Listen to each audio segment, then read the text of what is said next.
So my background, well, first of all, when I was a kid and all growing up, my dad owned a mortgage company. So I always kind of grew up working there in the summers and then was a bank teller. But then I decided to run as far as possible from the mortgage industry, and I became a social worker.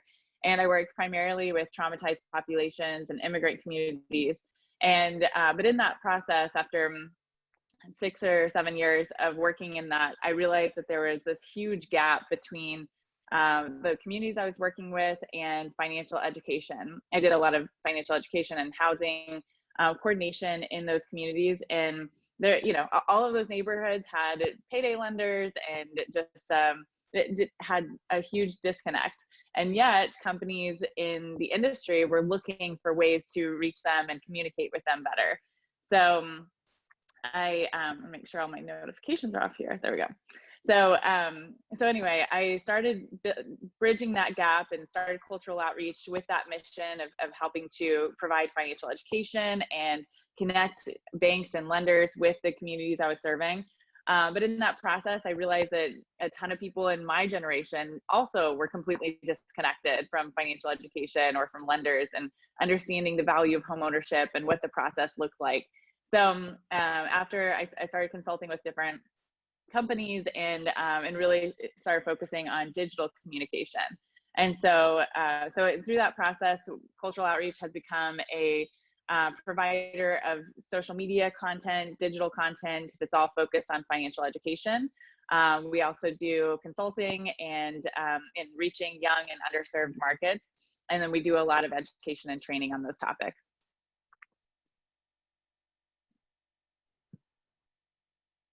Thank you very much. Peggy, let me turn over to you. Yeah, Kristin, it's so awesome to have you on the call today. And like Greg said, it's so timely of what we're going through today, because we're already in the midst of this digital and cultural transformation. We've already kind of been slammed into that. And now the current events have just kind of put that on steroids. And with what the events that are happening with COVID-19 and embracing this transformation is so front and center even more today. And so from your experiences that you've already had in the digital world, can you talk about what this means from your perspective of what we're going through today, and how do we lean into these changes, and what does that mean from where you sit? What does that look like? Yeah, well, it's really interesting because there's a couple different perspectives I want to talk about. One is the digital communication, which I'll come to in a second, but the first is the response to trauma. I actually, by the way, in my bio, it was something about being the editor of Mortgage Women magazine, but I passed that on to Leora Rusin a couple months ago and started writing for Housing Wire.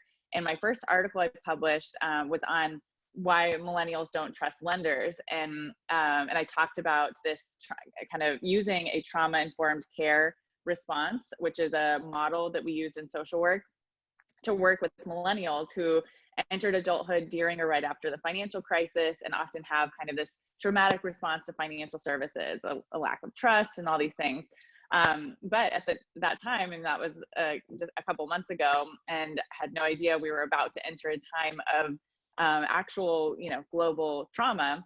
And so I'm currently writing and will be publishing another article in the next day or so about how we can use that trauma-informed care model in working with consumers and with our teams generally. So I'd like to walk through kind of the core principles of that model, and then get into the how of using digital communication today as well. So first of all, with the trauma-informed care model, thinking about how people respond to trauma is really important right now, and I think generally. But when we are experiencing something traumatic or just really high stress, high anxiety, our brains start functioning out of a survival mentality. So we have this feeling of, kind of black and white thinking. We tend to make impulsive decisions, or it's kind of this fight or flight response. And so, understanding that the primary goal or question in our minds when we're experiencing high stress or trauma is, am I safe? And safety and security is number one most important thing. And so the 5 tenets of a trauma-informed care model are number one is safety. So how do you create a sense of safety? And even when we're thinking, when I was originally writing about this, I was thinking about how for millennials who often don't trust lenders or banks, 92% of millennials say they don't trust banks. So with that in mind, how do you give them a sense of safety? And part of that is through relationship, but part of it is through technology. This is how, we feel a little bit safer when we're able to have more control and be able to see, things are more transparent. But in a time like this, how do you make sure that, or just give your consumers a sense of safety? Number two is transparency. So being super transparent around what's happening in the market, not trying to pretend that we know what's going to happen next, but say, explain what you know, and be, be a leader through this time, and being very transparent around what has happened in the past, what we expect to happen in the future, and that is going to feed into that sense of safety as well. And then the third is choice, and so giving us a personal sense of choice. The fourth is collaboration, and so being collaborative with your consumer and giving them a sense of power and options in the process. And then fifth is personal empowerment. So ultimately helping your consumer feel that they have control, they have the information they need to make smart decisions for themselves. And so through that process of trauma-informed care, you're giving your consumers and your audience a sense that you're coming alongside them to support their ultimate empowerment and their ultimate decision-making. And especially during a time like this, whether you're thinking about how you're managing your teams or working with your consumers, I think even in thinking about managing teams, how can you help your teams understand what's happening in the market, give them a sense of safety, and also be able to provide help them be prepared, and not be fear-based, not feed into that survival mentality, but give them a sense that they are they're being empowered through this process.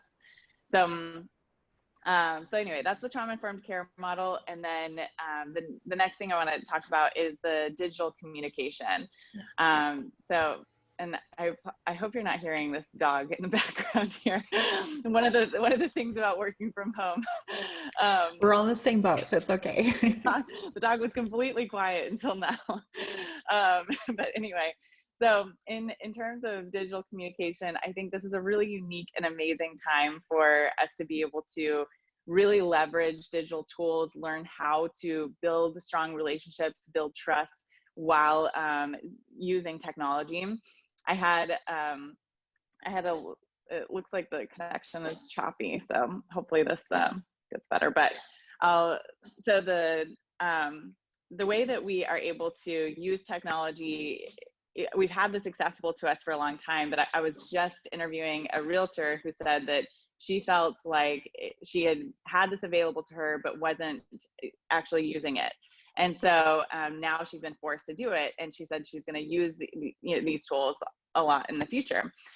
So one of the things that I think is helpful to think about is with our digital meetings, to be really present, to have FaceTime or Zoom calls, video conferencing as much as possible, and then be able to, okay, sorry, I'm gonna pause here, and then I'm gonna get this dog out of the room, and then I'll be right back, but you can continue to have conversations about this.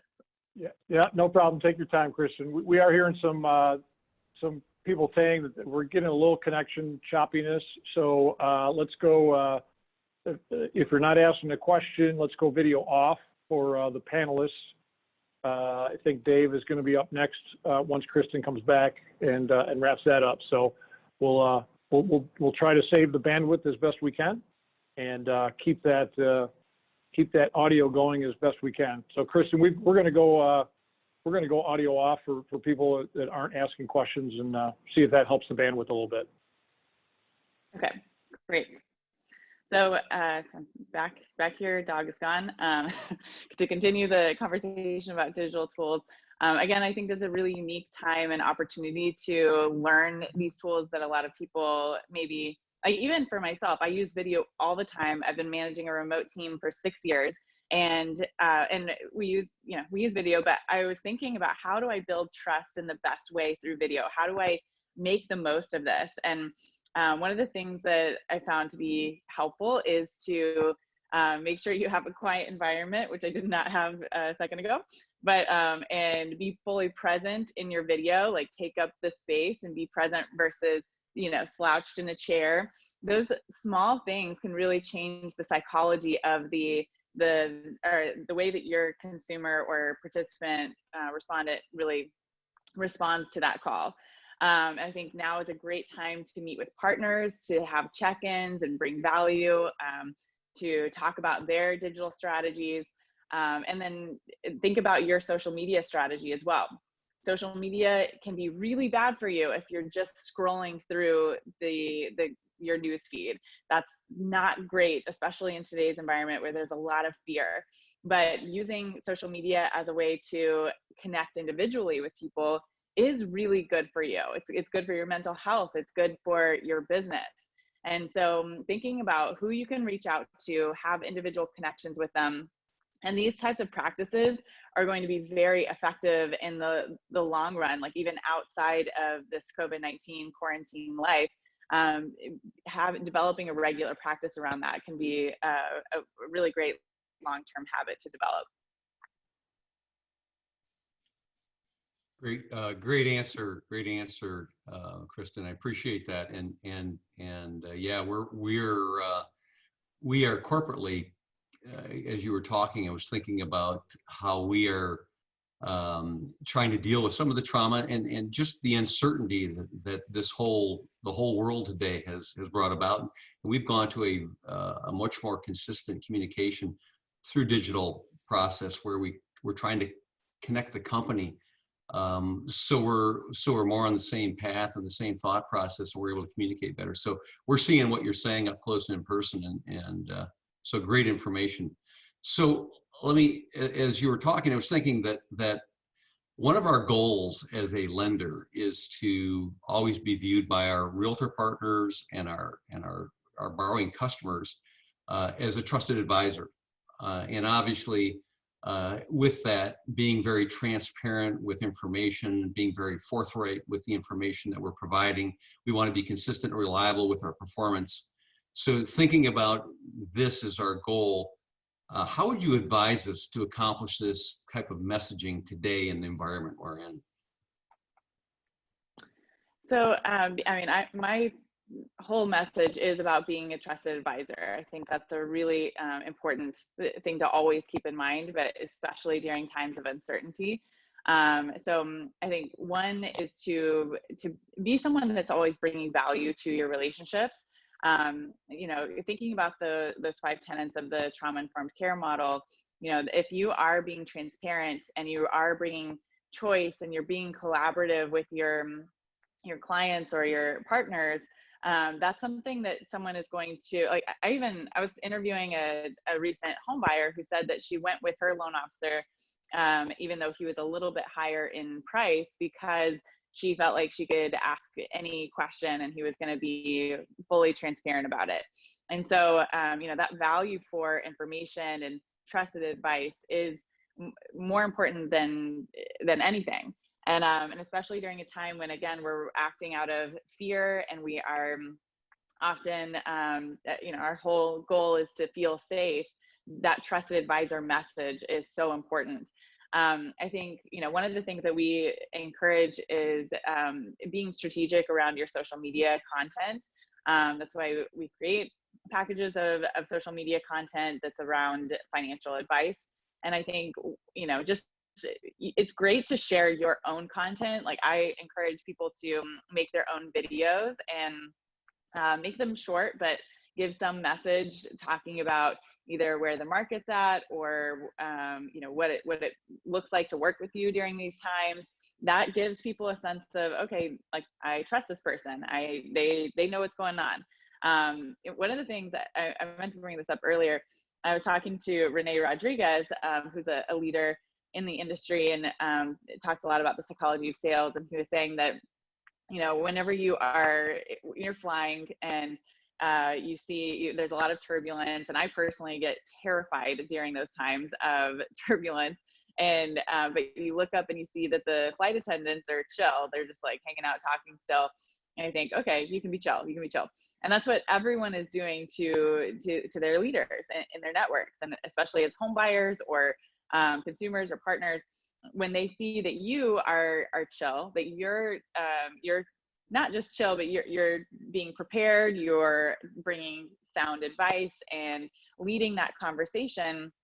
That's a very different feel than spreading a bunch of fear on your social media. It does not mean ignoring the situation, but it means bringing sound advice. And I think if you ignore it entirely, you are going to be seen as you're not being a great leader in your community. But if you are saying, okay, we can still we are still, it's a great time to buy a home because of this, or things are unstable because of this, and you know, sharing that kind of content and that message, and then giving those types of updates. I was talking to a loan officer who is doing a different update on his email, like an autoresponder on his email every single day. He was updating that with a short video as well, saying, hey, because he was just overwhelmed with the amount of emails he was getting. And so he had an autoresponder that was like, hey, just want to answer some common questions people are having right now, and here's an update on where we're at, and then I'll get back with you within 48 hours. And so usually that's a really long time to get back with someone, but because he was providing so much trusted advice and leadership, it makes people feel like, okay, I can trust this person. Man, I don't care if I can get a faster answer from someone over here because I don't trust that person, you know? And so in context, that's a really great response. And then, but yeah, sharing regular social media content around financial advice. We started putting out some content that was about, you know, the keep calm, carry on type stuff, like don't do anything drastic right now, realize, you know, or just like some messages that are staying consistent and being that sense of safety and leadership through this time. And then having the FaceTime meetings, I really can't emphasize how important that is.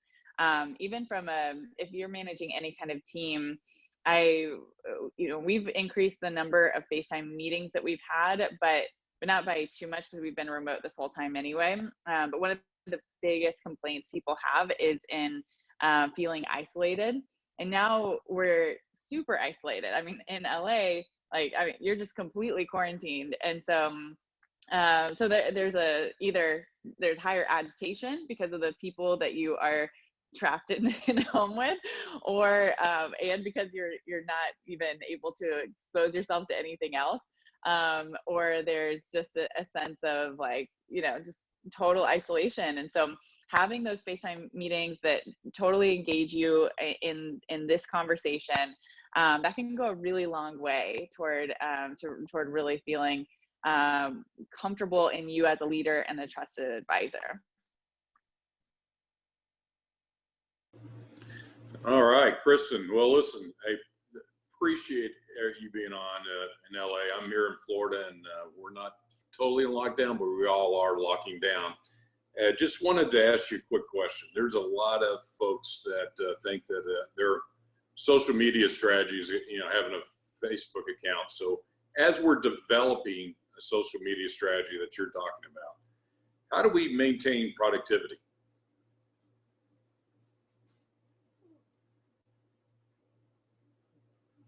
Okay, so to maintain productivity, I mentioned this before, but the fact that like you cannot get on social media and just scroll your newsfeed. That is going to make you lose so much productivity. And honestly, I am someone who is so easily distracted. It's really crazy, and I think all of us are, and that's what social media is made to do, is to distract us and catch our attention on something else. So I think first and most importantly, you have to have a strategy. So don't just log into social media, especially Facebook. For me, just it's like crazy on there.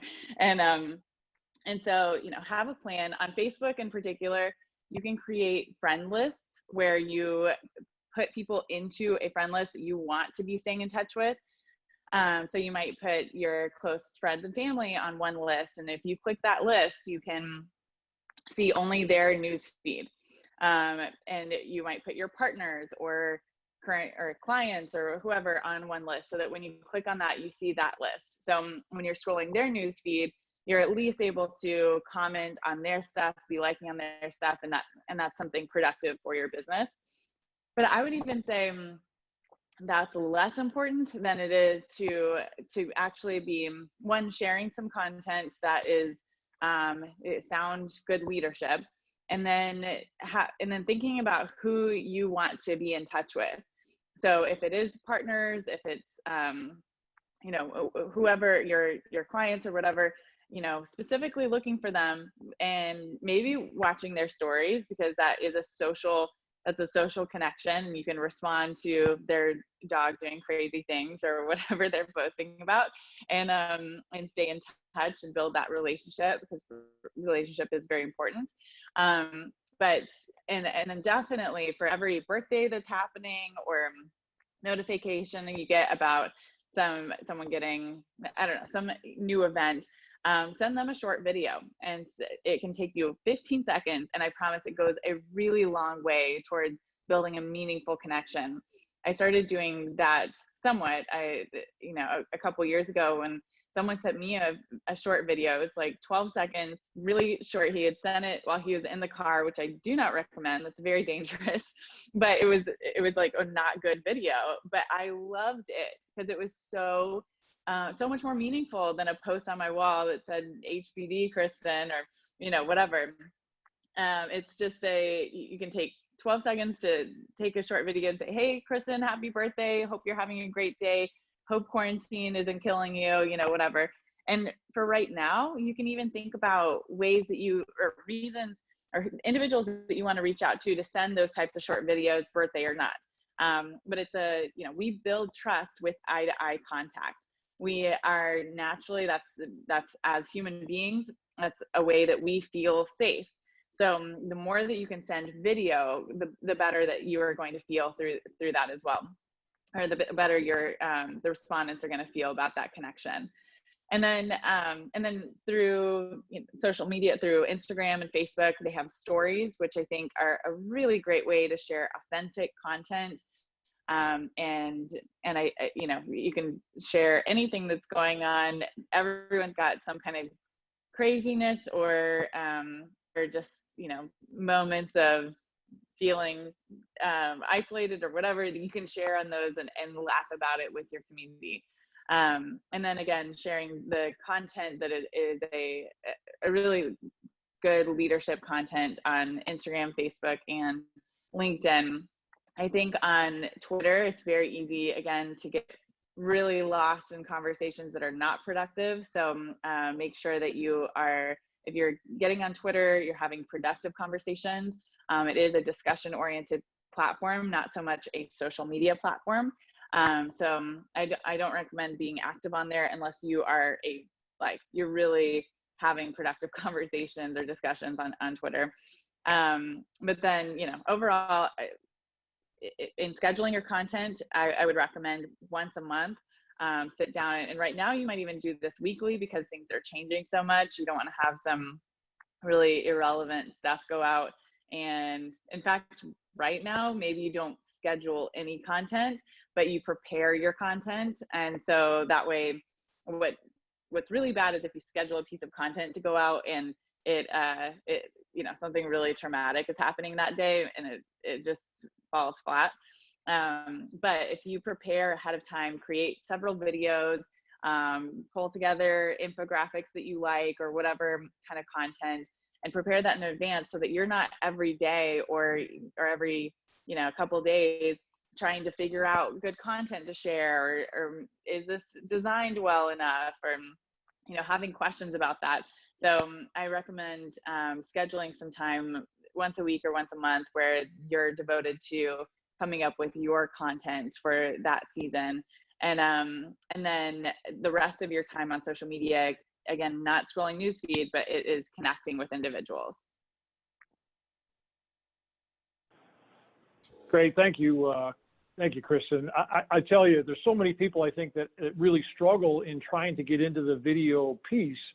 And what I heard you say, and I wrote down, was that you build trust with eye-to-eye contact. And that, you know, obviously we know that when you're face-to-face with someone, but understanding that that same eye-to-eye contact and trust can be developed with video, that's really the key, I think, the key thing to think about when you have this nervousness or, you know, I don't look good on video or whatever the case may be, to really focus on that, build trust, eye-to-eye contact. So really great takeaway. Thank you so much.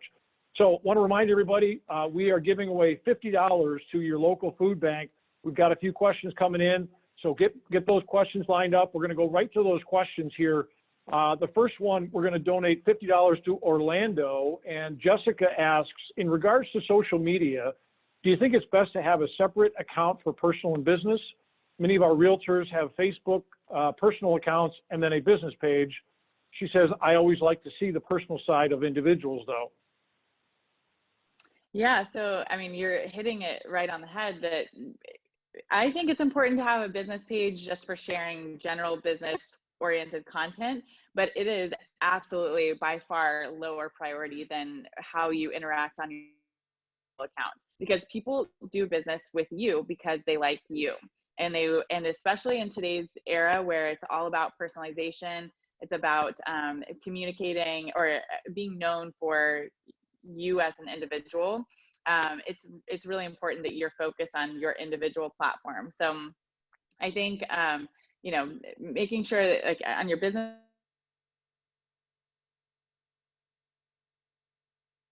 sharing, never listings, it's not good to share listings, but you're sharing maybe, you know, just all business oriented local content, and then you can share some of that on your personal page, not all of it, but some of it, and then really focus on being friends or, you know, like or following as many people as possible that you meet and have a conversation with, because it's your personal network that is going to grow your business.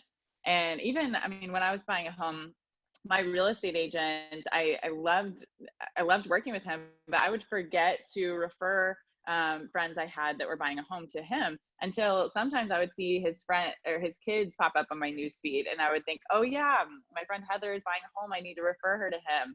And so it's just that personal connection, and the more personal you are in terms of, you know, consistency and staying top of mind, the more likely you are to get those referrals.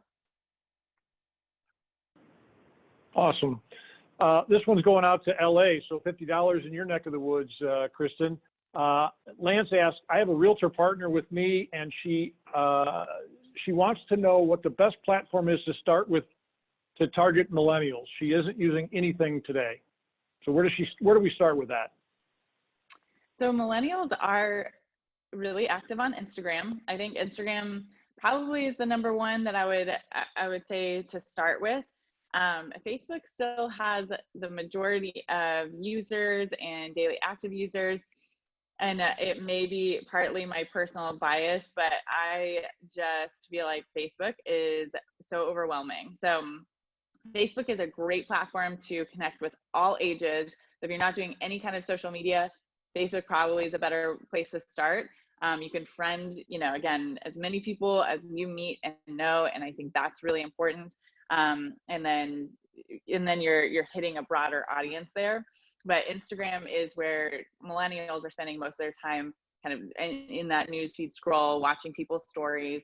If you're starting from ground zero, definitely set up both accounts at the same time, because it's not that different of content. I would recommend that you eventually are having separate content, separate types of interactions there. But to start, you can really set up your profile very similarly and share similar content. And then even whenever and I think stories, again, are very important. Stories, by the way, are the little circles that show up at the top of your Facebook or Instagram, with, you can share really short videos or photos that disappear over 24 hours. And a lot of people scroll through and watch those, especially during quarantine. So it's a good time for people. It's not when you post a regular photo on Instagram or Facebook, that's something that is usually really beautifully shot or looks really nice and you want it on your profile forever. But a photo that disappears quickly is something of, the dog doing something stupid, or for me, it's usually getting to my plane really late, or, some mishaps that are happening, but it's people participating in your day-to-day life. And so I think those are great places to start. Great. Back out to California again. For the initial meeting or application, some people are a little more nervous and suspicious. Do you recommend telling them it will be a video chat, or is it better to ask them which they prefer? So I recommend just going with it. Right away, like just send them the video link. Don't make it a weird thing like, oh, do you mind if we do video? Because what you want is for people to connect with you and trust you.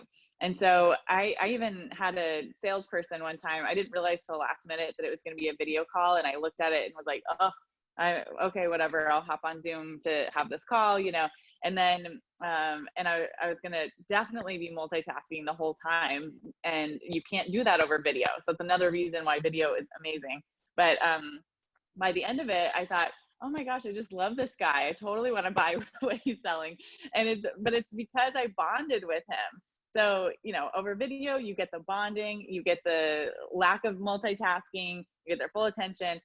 It's just overall a lot better. So if they say, oh, I really don't want to do video right now, then you can move to phone call, but let them make that move rather than it be, even with meetings with anyone at Fannie Mae, it's an automatic, it's going to be a video. So I think it's good to just have that automatic thing, and then you can change it if they request it. Perfect. We're going back to Orlando, and so we got $100 for Orlando. No one likes it when LOs or agents post all day nonstop. How often should we post on social media? Well, on your stories, you can honestly post as much as you want. So if people get tired of watching your story, then they can just swipe through and continue on to the next person. I would, I guess, challenge you to at least post one thing on your story once a day, but maybe, depending on who you are and the time you have in quarantine, 3 times or whatever. But on actual posts, I would do only once a day. It really depends on the platform, but with Facebook and Instagram, I personally think once a day is plenty. But if you have really valuable content, don't post more than 2 or 3 times a day. The most important thing is that it's valuable. Can I follow up real quick on that question, Kristin? What do you think about some of the direct messaging tools that are out there, and as far as proportioning your time versus putting things on your feed versus actually just using your time on social media to connect? And what are some of your favorite tools that you have for the direct messaging aspect of social media? So by direct messaging, you mean like Facebook Messenger and, Yep. and that kind of thing? Exactly. Okay, yeah. So Facebook Messenger, actually, as much as I honestly, personally, really don't love Facebook. I have to push myself to be active on there because it's too chaotic for my crazy brain. But I think Facebook Messenger is amazing. And I chat with people all the time on Facebook Messenger. And a lot of people are reaching out, especially now that Facebook Marketplace is such a big thing. And I until now would buy or sell things on Facebook Marketplace, and it's very easy and people chat about it. So it's not weird for someone to reach out to you on Facebook Messenger about something sales oriented. Whereas before it might have felt like, oh, that's kind of weird that, I don't know, that we're talking about a product or a sale over Messenger. So that's the number one, I would say. Also, a lot of people use WhatsApp, especially people, it depends on like where you are in Florida. A lot of people use WhatsApp. A lot of Hispanic and Latino communities are very active on WhatsApp. And then a lot of Asian communities are very active on WeChat. So it just depends on who you're interacting with, and that would direct you to where to be active yourself. But I think Facebook Messenger, and then always checking all of your social media DMs. So if you are direct message platforms, like if you're active on Instagram, of course, check your Instagram messages as well. Awesome. Thanks. Perfect. Let's see, back out to LA. I read somewhere that the best time to publish is between 10 and 3. And kind of a second question, maybe you can tie both in together. What about LinkedIn as a venue? So in terms of time to post, I've seen really conflicting research out there. So I'm not going to say, I don't know. I think it really depends on whether or not you're consistent on social media versus what time you post. If you have consistently been posting and you're getting engagement, then the algorithm is going to like your content more, whether you posted it last night at 11 p.m. or this morning at 10. But yeah, I think between 10 and 3 is probably a very safe bet. And then LinkedIn is a great platform for connecting with partners and colleagues, but not so much with consumers right now. But LinkedIn is, for me, it's where I need to be most active because I'm working in B2B context, and I think that is a really good platform for connecting individually with people as well. But it's very much professional. We've got a question coming out of Cincinnati, Ohio. Should you post as a loan officer to Facebook, Twitter, Instagram? We've covered some of those, but are there any other places that they should use that are out there today? I think you should be focusing on Facebook and Instagram. Again, would not recommend Twitter unless you're going to be really active with some good discussions. Some people I know are really good in that area, but I don't see it very often, and it usually ends up being a waste of time. So again, with social media, you want to be very focused on your productivity and being strategic around it. So I would focus on Facebook and Instagram. One thing we haven't talked about yet is YouTube. YouTube has a huge number of daily active users and is becoming just more and more popular. It's a great place to host all of your videos. Like if you create, right now would be a perfect time to create a series of videos that responds to common questions, like answers to common questions, or things like that you could put into playlists on YouTube. And then you can take snippets of those videos and post them on Instagram, or link those videos and post them on Facebook. That's a great platform to build out as well. Perfect. Got one more from LA, and then we'll jump back into the panelist questions. Would you recommend using TikTok or Snapchat as connection platforms? Really depends.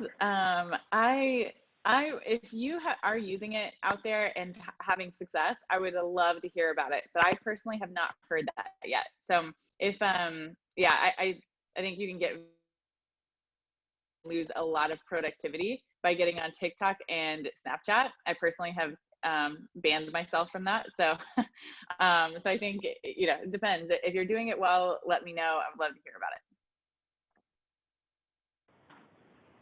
Awesome. I'll see if we get any comments on that. Ron, go ahead. Yeah, Kristin, a lot of people, we're talking about the transformation in digital technology and in the social media protocols. What did you do? So a lot of these people haven't done this yet. A lot of people on the phone haven't participated in that digital platform, that social media protocol. So give us your input on, I don't know anything. I want to do 1 or 2 things that are super effective, but I want to spend 10 hours a day doing this. I want to spend half an hour a day doing this. What do you tell someone that's never done this? How do they start? What do they do? And what's the 1-2 punch they go to? So first of all, to set aside time to really think about, to strategize around this. So initially, you're going to set up a Facebook and an Instagram account, and LinkedIn if you want to push it. But those 3 are most important to me. Maybe, if you want to dive into one, Facebook or Instagram. And then, so set up your profiles and then come up with content for at least a week. So if you want to post once a day or 3 times a week, that's fine. And then an outline, what kind of content do I want to share? I would recommend, and this is, shameless plug, but we have social media content that's prepared and designed for this industry and for reaching millennial consumers. So use a company like ours or others out there that have prepared content that you can share on your pages as well, or look through, and there's lots of great consumer blogs out there. You can share articles, though I like as much visual content as possible. And then, once you've gathered some content there, I would recommend creating some of your own content. Maybe that's phase 2. Phase 1, just gather expert content. Don't just share it, have a comment about it. Like if it's 5 tips to buying a home, say, I love number 3. This is something everyone always forgets, or whatever is your voice to it.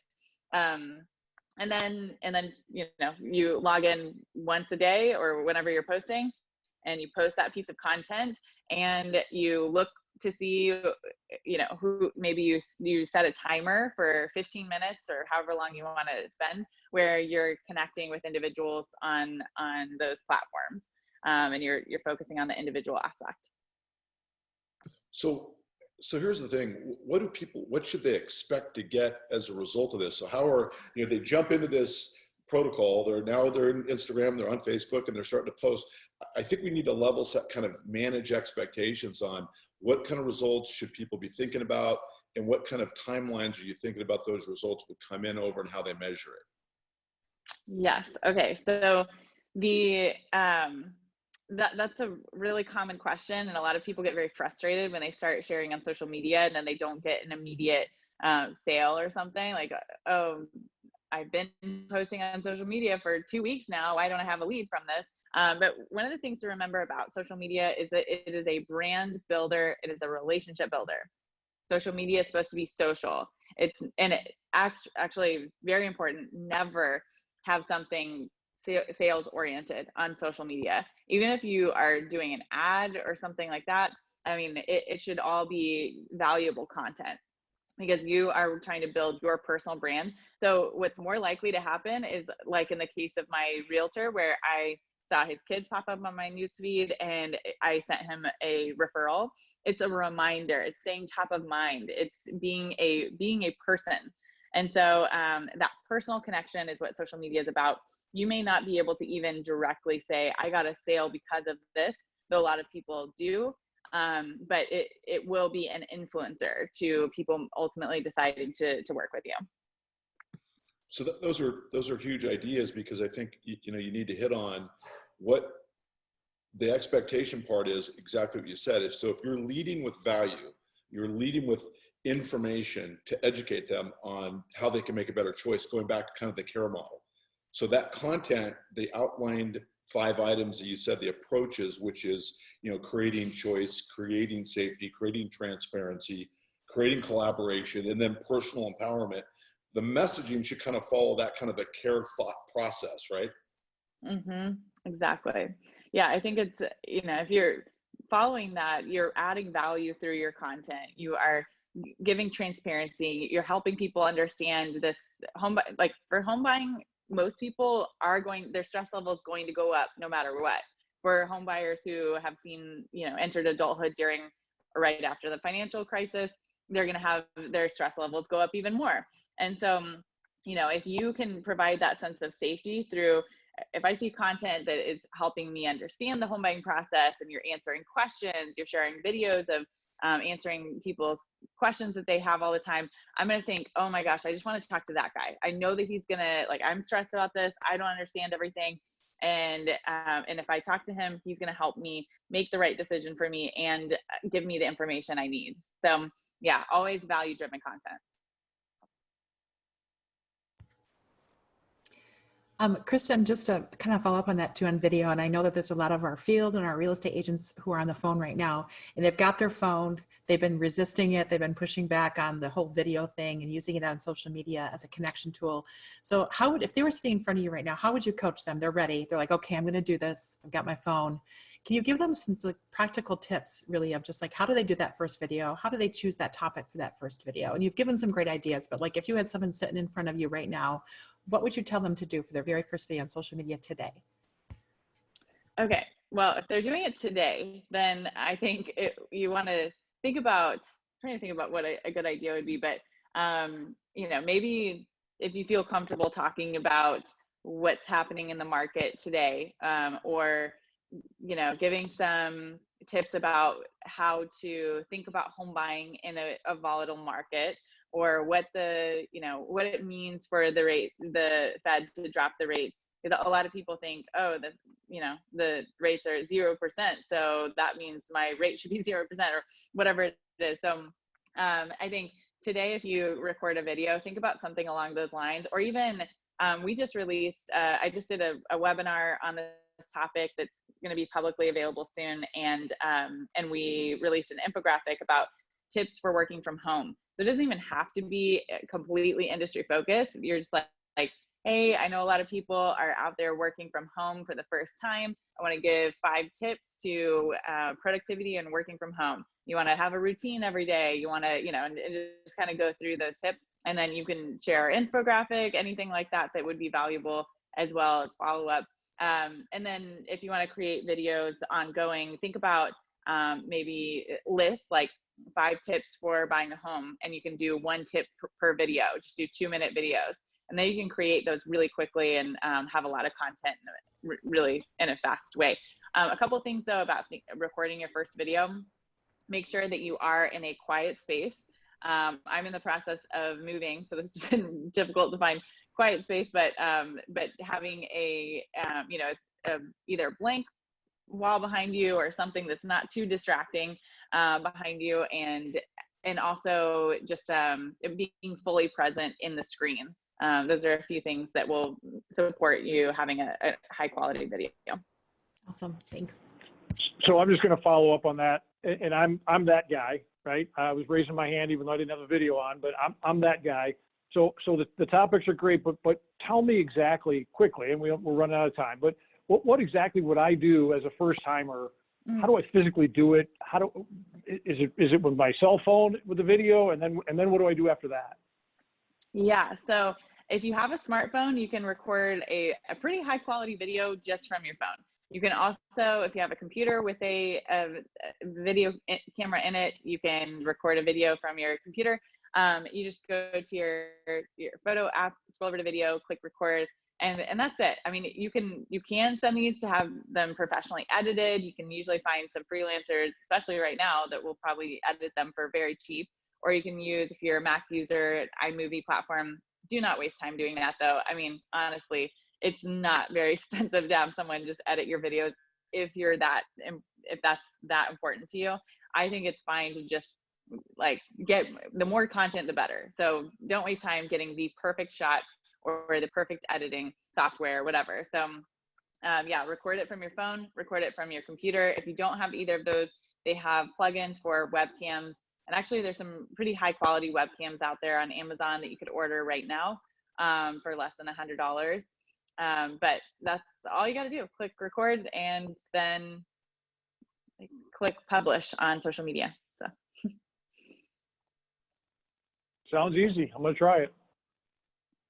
Hey, to that end, as I'm sitting here listening, Kristin, I know that we've got many realtor partners as well as loan officers out there who are, say, in my generation, 55 plus or minus, we'll call it that. But so give us a little bit of guidance. How do we communicate with the millennials or Gen Z?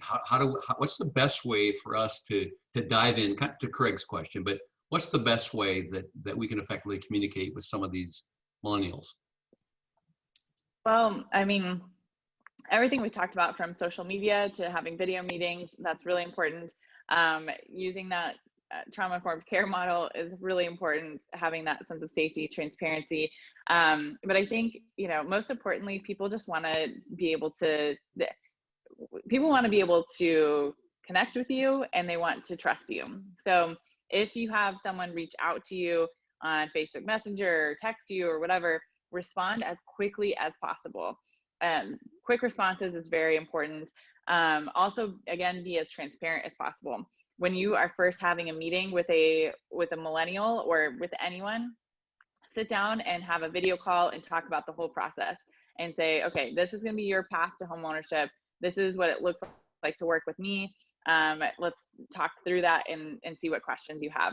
And for someone that, especially millennials, if we feel confident in working with you, and we feel like, if we think the industry is a scary place and we don't know anyone, we don't trust anyone, then if we realize we can trust you, you are a bright light in a dark place, and we will make sure to refer everyone we know and care about to you as well. So just having that kind of comfortable experience is really important. Again, being consistent on social media with the financial advice type of content. And then reaching out to other communities and networks, because a lot of millennials are disconnected entirely from anyone that they know in the industry. And so if you can, you might reach out to young professional organizations and say like, hey, if would you be interested in hosting a really short webinar on the topic of homeownership, or I can jump into any events that you guys are holding. Of course, when you can be there live, you can show up live and offer just quick bits of education, because when someone realizes that they can trust you, then they're going to reach out to you for more information. Kristin, I think when it gets back to what I would call normal, which means that, we can see people face to face, that'll be great. Right. And I did see on your website how you held millennial meetings. Yes. So just talk about that for a minute. I think that's actually a takeaway that I get. I mean, obviously it's hard to do that because you can't do it face to face right now, but just talk about that, because you focus directly on millennials and you had a millennial home buyer event. So just talk about that for a minute, because I think that's kind of where Dave was going. Yeah. So if you go to my, to the Cultural Outreach YouTube channel, it's going to be the first video that pops up. And that's a 2-minute video overview of the event, one of the events that we recorded. And I think it's a really good example to take a look at of a type of event that you're thinking a little bit more outside the box that would really connect with millennials. It also shows a lot of the myths around home buying and that kind of thing that I think you would find interesting. But the way that we have hosted events is to make them very, very casual. Like we hosted a dinner party that had home buying education. It wasn't a home buying education event. It was a dinner party. So I was lucky because one of my employees is an amazing chef and she loves to cook for a lot of people. So we had 50 millennials show up, and we had dinner, but you could also just have wine or cocktails or coffee or whatever, but make sure it's in someone else's territory. Like if you're asking people to come to your office, for people that don't trust and don't, after a long day of work or it's the weekend or whatever, I don't want to walk into your office and think I'm going to get stuck there getting sold to. I want to be able to go somewhere where I know I'm at least going to have a glass of wine with a friend, and then maybe I'll learn something. Because for a lot of us, we think we can just search for this online. We don't have to go in person. So you need to make sure that it's a comfortable setting. The issue, of course, as we all know, is that we start looking online and get completely overwhelmed and don't know what we're looking at. So anyway, host an event that is in someone else's place. It's I think a vibey location is really important, and that you're advertising it in a way that is about the experience, and then do it in partnership with a couple influencers. And I don't mean, they could be Instagram influencers, but just a couple community influencers. So we typically do like 2 to 4 people that we say, hey, we want to host an event in collaboration with you. And if you invite all your friends or anyone that you know of that would be interested, communicate this out there. We'll cover all the cost and create this fun event with you. And so it's really, again, more about the experience. Hey, I'd like to jump in on that too. I know, Doug, you got another question, but this kind of goes in, and I know it's kind of near and dear to your heart, Kristin, but anything different from what you already covered in regards to the Hispanic community? Because I know we have a number of areas, specifically the people, this is another California call, so there's $250 for the food bank out there in California. But any comments on that? Great. Yeah, I mean, I think in the Hispanic community, that was the community that I worked in predominantly as a social worker. And I think it is very important that you're showing up in person at these community meetings.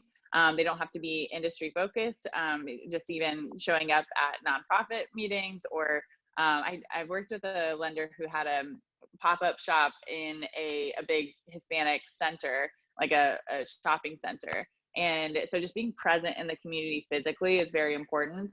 But then also same thing where you're connecting with everyone that you know on Facebook. The Hispanic community tends to be more active on Facebook in most cities. And so connecting with them and sharing Spanish language content if you can, if you speak Spanish, and again, it being very education focused, but it's going to be even more relational than a lot of other communities. Kristin, that was actually the question I was going to go with is the differences in the Hispanic community. I know that within the next 10 years, we are going to see substantial amount, 50, 60% of the first-time home buyers are going to be coming from the Hispanic community. And is there a way that we can get you back on in the next few months to talk about, because I know you spend a lot of time and work on this as well. So yeah, absolutely. This is something I'm obviously very passionate about. And one thing that I will say that's, I think, relevant to everything we've talked about, and particularly in the Hispanic community, is just to always think about how your consumer is, like what lens they're looking through. I mean, a lot of times we try to treat others the way that we would want to be treated, and we're thinking, well, if I were them, I would want to have this information, or I would want to have this experience. And when I was a social worker, I had this big aha moment when I realized that I was treating my clients as I would want to be treated, in the sense that I would want to get through the appointments really quickly and efficiently. And I was even though I spoke Spanish fluently, I was having a hard time connecting. And I realized that my clients wanted to have a conversation with me about my weekend and get to know my family. And I needed to share more personally in order to build trust. And so I started my meetings by getting out behind the desk and talking, having a cup of coffee together. And all of my clients' outcomes went through the roof, to the point that I had, the agency I was working at was contacting me asking like what's been happening. And so in applying that to all other areas, whether you're working with the millennial community or social media, just think about what, I think this way. How do your consumers or your audience, what are they going to think of this message or this experience, and try to step outside of your comfort zone to deliver on that as well. Okay, awesome stuff. We're at the top of the hour. Maybe a quick question in here that maybe you can give us some quick suggestions on. Where do you go for the best content to share? Do you have any suggestions on that? Yes, because we have good content to share. Yeah, thank you so much for that. No, so I mean, I can't think of all of them off the top of my head, but there's a lot of really great blogs out there that you can look at for consumer content. And I'm freezing on some of those, but Financial Gym has an amazing blog. Penny, I can't remember. Anyway, I can message them if you want blog content, but we create really great social media content, infographics, videos, graphic content that's all around financial education. So if you would like more information about that, we're releasing new kind of discounted packages given the timing of COVID-19 next week. So if you email me or follow me on LinkedIn or whatever, send me a message and I'm happy to share that with you.